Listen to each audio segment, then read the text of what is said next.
Oke, selamat pagi kawan-kawan semua ya. Di sini saya akan menjelaskan tentang aplikasi daripada Moore Circle ya, yang digunakan untuk menurunkan ya, rumus bearing capacity fondasi dangkal dalam kondisi undrained ya, yang sering disebut dengan lower bound theorem. Sebelumnya saya ingin promosi terlebih dahulu ya, untuk bisa memahami ini dengan lebih mantap.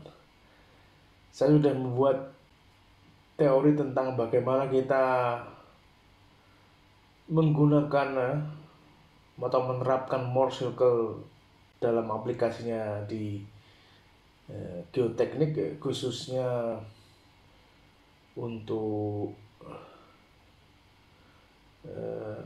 plot basic soil strength ya, pada part 1 ya. Saudara bisa buka video itu ya. Namun di situ video itu ya cukup panjang ya, sekitar 1 jam ya, 1 jam lebih. Namun setidaknya itu dapat membantu saudara dalam memahami video kali ini ya.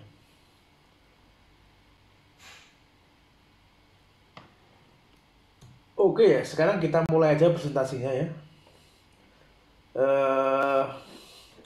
Nah, yang saudara lihat di depan ini adalah rumus ya, rumus bearing capacity yang sering saudara pakai, sering saudara lihat di buku-buku tentunya, ataupun pada saat kuliah ya.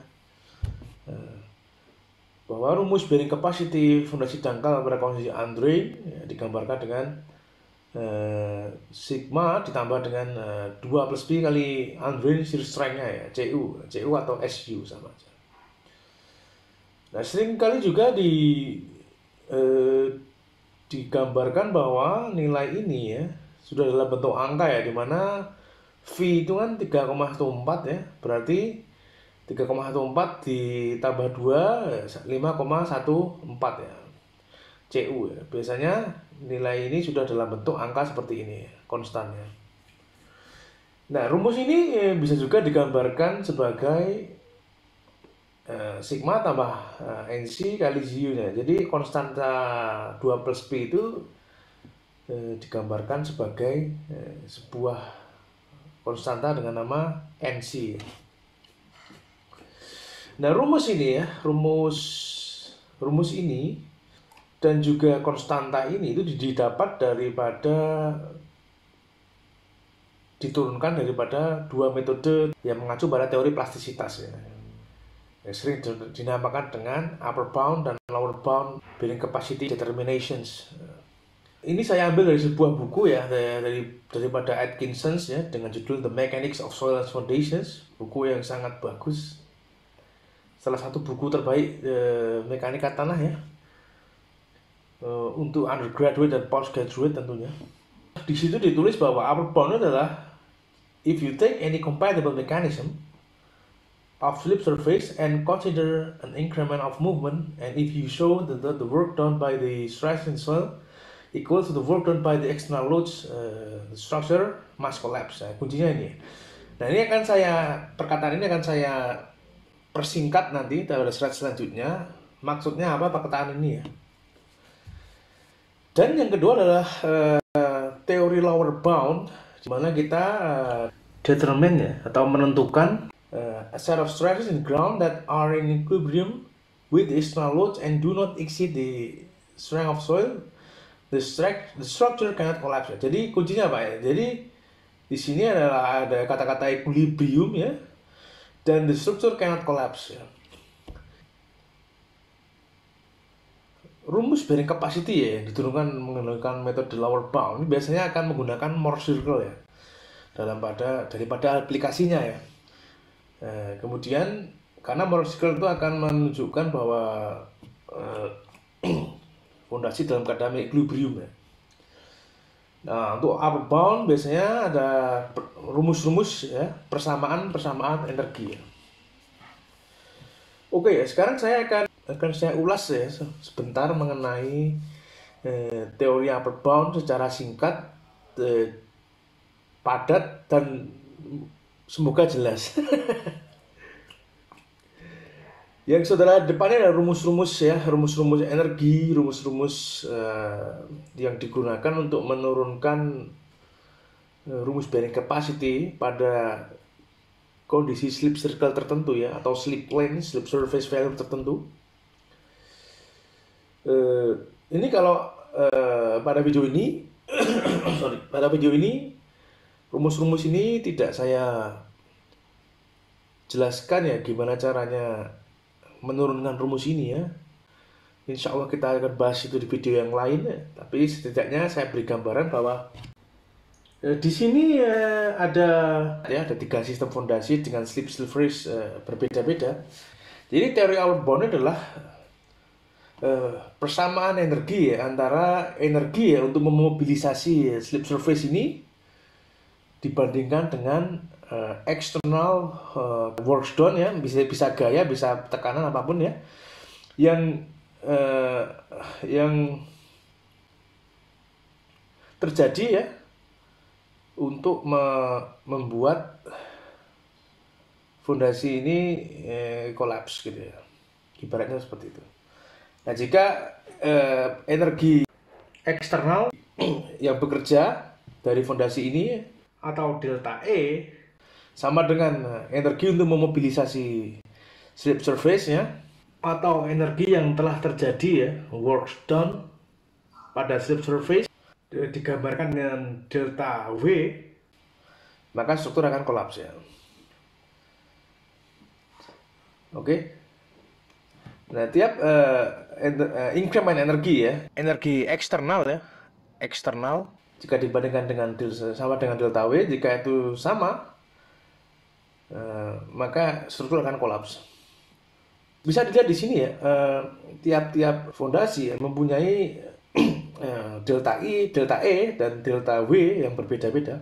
Di mana pada fondasi pertama, untuk memobilisasi slip circle yang seperti ini ya, dia membutuhkan sigma 0 ditambah 2pi Cu ya. Jadi ini besarnya adalah 2pi ya. 2pi sekitar 6,28 ya, 6,28. Nah, untuk memobilisasi circle yang seperti ini, dia membutuhkan 5,53 C cohesion. Nah, untuk yang seperti ini ya, dia membutuhkan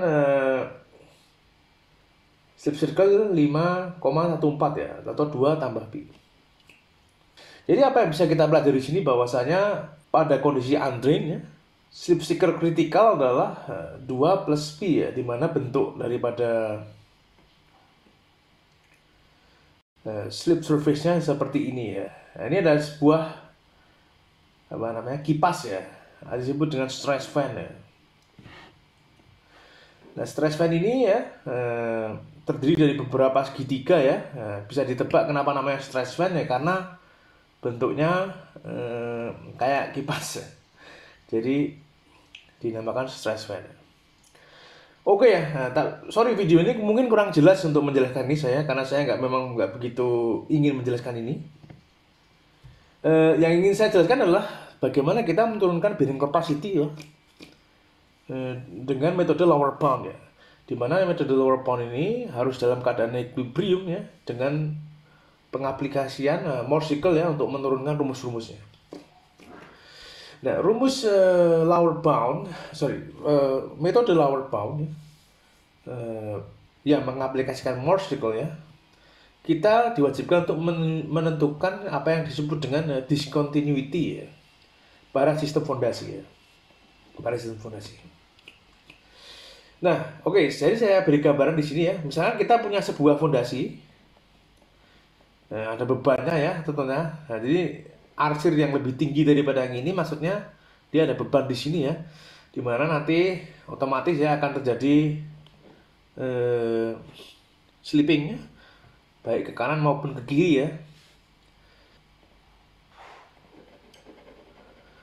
Oke, nah untuk menurunkan bearing capacity ya, kita harus membuat apa yang disebut dengan discontinuity ya, Misalnya kita tentukan arahnya ke sini, kita membuat sebuah garis discontinuity ya antara stres yang tinggi dengan stres yang lebih rendah di sini ya. Jumlahnya tergantung suka-suka kita ya. Misalkan di sini ya, yang pertama ini adalah 1 buah ya. Di mana sudut yang terbentuk ini adalah 90 ya, dibagi jumlah discontinuity ya. Dalam hal ini kita hanya punya 1, maka sudutnya otomatis 90 derajat ya. Kalau kita menentukan jumlah discontinuity-nya 2 buah ya, maka bisa kita lihat pada gambar nomor 2 ya, di sini. Maka sudutnya pun berubah ya, ini berubah. Nah, besarnya sudut fan-nya adalah 90 dibagi N ya. Kalau ini 2 diskontinuitas ya, maka 90 bagi N ini 45 derajat ya. Jadi ini 45 derajat ya. Nah, sisanya berapa? Sisanya tinggal 180 kurangi 45 dibagi 2, kan ada 2 sudut ini. Nah, begitu juga dengan diskontinuitas yang lain ya. Di dalam hal ini kita punya yang terakhir adalah 5 buah ya. Di mana kita punya sudut increment stress fan-nya adalah 90 bagi 5 berarti 18 derajat ya. Di sini 18 derajat. Nah, oke. Jadi kalau ini kita aplikasikan ya, tiap-tiap garis ini, garis ini mempunyai elemen ya. Yang di sini kita punya elemen kotak. Jika kita proyeksikan ke titik ini, maka elemennya ada berubah seperti ini kan ya. Begitu juga seterusnya dia akan berputar sesuai orientasinya ya. Jika kita plot semua itu ya ke Morse circle, maka kita akan dapat bearing capacity yang termobilisasi pada sistem diskontinuitas Morse circle ini ya. Nah, yang unik apa? Jika kita membuat diskontinuitas ini dari rendah ya, dari 1 misalkan, makin banyak diskontinuitas, maka NC yang Anda dapat pada penurunan rumus ini akan semakin akurat ya. Dimana nilai NC dari 1 ke tak terhingga dia akan mendekati nilai 5,14 ya. Ingat bahwa Q ultimate sama dengan sigma tambah NC kali Cu. Oke, kita akan mendemokan ya gimana caranya kita menurunkan NC ya menggunakan Morse circle. Dalam hal ini kita akan coba dengan tanah dengan Cu 50 kPa ya. Nah, karena ini penurunan rumus, maka lebar fondasi dan sigma 3 awal ya tidak relevan untuk digunakan. Oke ya, kita buka AutoCAD-nya.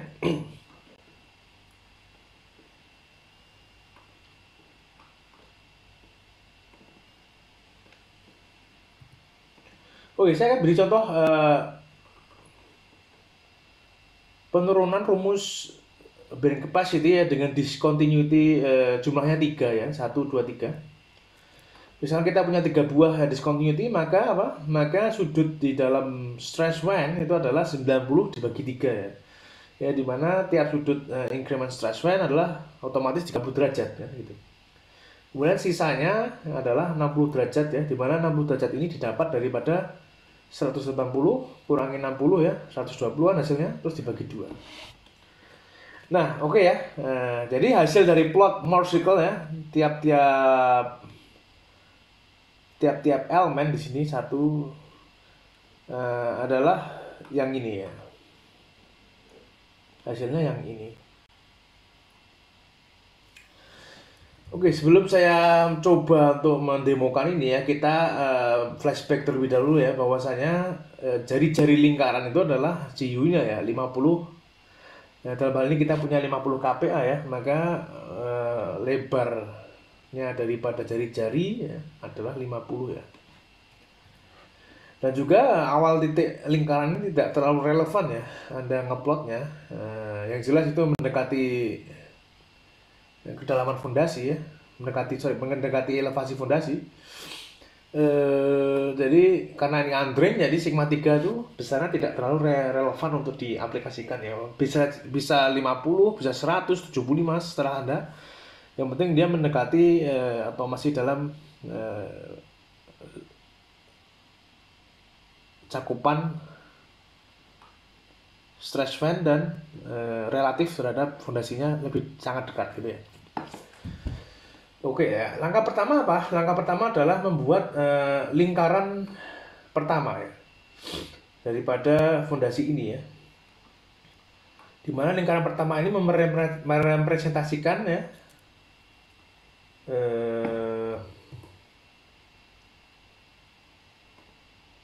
posisinya ada pada di bawah luar fondasi ya, di luar sini ya, titik ini. Titik ini yang mempunyai stress awal ya daripada surcharge ini ya, biru. Dimana itu adalah sigma 3-nya kan gitu, sigma 3-nya. Kemudian kita akan buat lingkaran aja ya, lingkaran dengan diameter 100 atau jari 50 ya. Nah, setelah lingkaran ini dibuat ya, dengan sigma 3 awal berapapun Anda ingin buat. Jadi langkah kedua adalah membentuk ya sebuah sudut ya dari titik polar. Titik polarnya berada pada ujung lingkaran di sisi kanan ini. 60 derajat memotong lingkaran yang bawah ini. Sudutnya 60 derajat kenapa? Karena ini besarnya 60 derajat ya. Kalau di 45 ya kita buat itu 45 ya. Tergantung sudut ke increment stretch fan pertama.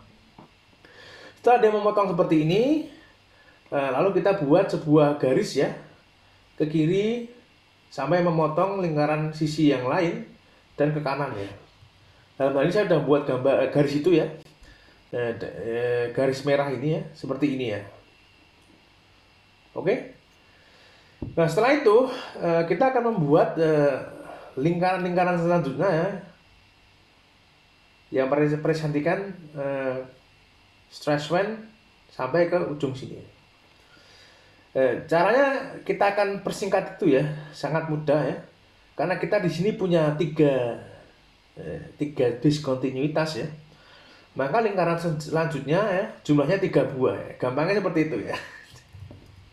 Kita copy aja ya lingkaran ini ya, terus kita ambil titik daripada garis yang berpotongan ya pada sisi kiri ini. Kita copy ya 3 kali ya. 1, kemudian 2, kemudian 3. Nah, oke ya. Jadi lingkaran ini merepresentasikan diskontinuitas ya. Oke ya, setelah itu kita akan ukur ya. Kita akan ukur jumlah total lingkarannya ya. Karena ini adalah representasi daripada bearing capacity ya yang terjadi pada sistem ini ya. Oke ya, jumlahnya 250 ya. CU totalnya 250 kPa ya. Total lingkaran ini. Jadi jumlah total ini merepresentasikan ya bearing capacity ya pada sistem pada kondisi struktur ini masih dalam pada keadaan equilibrium ya, dan non collapse yang diaplikasikan di Mohr circle ini. Nah, kemudian NC yang didapat adalah sebesar 250 ya dibagi berapa? Dibagi CU-nya kan, CU-nya 50 ya. Berarti NC yang didapat adalah sebesar 5 ya. Ya, jadi nilainya sama dengan tabel ini ya. Diskontinuitasnya adalah 3 ya, NC-nya ketemu 5 ya. Seperti itu ya caranya, sangat mudah ya. Begitu juga untuk diskontinuitas yang lain ya. Misalkan kita punya N sama dengan 5 ya, hasilnya adalah 254,5. Ini tinggal dibagi CU-nya ya, ketemu NC-nya. Kemudian misalkan 9 ya, kita punya 256,28 ya, dibagi CU-nya, ketemu NC juga. Dan juga misalkan kita punya di sini N25 ya. Kita coba ya 256,9763 ya dibagi 50 ya. Hasilnya adalah 5,139,5. Jadi makin banyak diskontinuitas yang Anda aplikasikan ya pada sistem fondasi Anda, maka nilai ANC yang didapat akan semakin tinggi ya, dan dia asimptotik atau mungkin bakal mendekati nilai 5,14 ya pada kondisi tak terhingga. Nah itu tadi ya sejarahnya ya secara filosofis gimana caranya kita menentukan NC ya. NC adalah 2 tambah V ya 5,14 ya pada sistem fondasi dangkal ya, untuk mencari bearing capacity-nya, dimana itu didapat daripada aplikasi Mohr circle ya dengan lower bound theorem yang mengacu pada teori plastisitas ya. Oke ya, itu tadi presentasi dari kami. Terima kasih atas perhatiannya. Semoga ada manfaatnya. Mohon maaf jika ada kata yang salah. Assalamualaikum warahmatullahi wabarakatuh.